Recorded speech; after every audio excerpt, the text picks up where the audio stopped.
মানবদেহ বর্ণনায় তিনটি স্তর বা দিক আছে।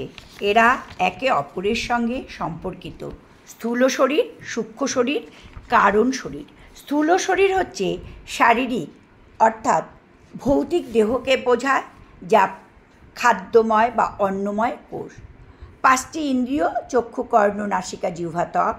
5টি কর্ম অঙ্গ: হাত, পা, পাক, প্রজননাঙ্গ, মলদ্বার।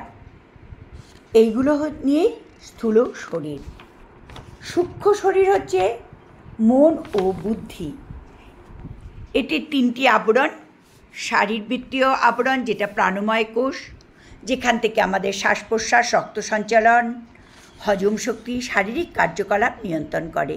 মানসিক আবরণ মানে মনোময় কোষ, মনের সাথে সম্পর্কিত, যা আবেগ, চিন্তা, ভাবনা, আকাঙ্ক্ষা, সুখ দুঃখ অনুভব ইত্যাদির জন্য দায়ী।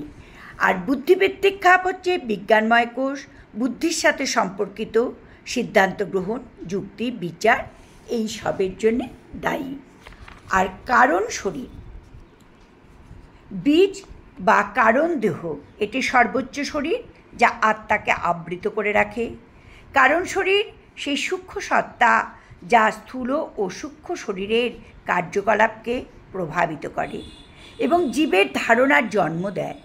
যখন আমরা কর্ম করি, তার ফলস্বরূপ সংস্কার তৈরি হয়, সেগুলো কারণ শরীরে জমা থাকে।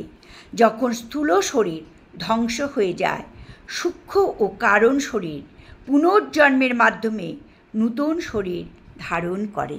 রাধে রাধে।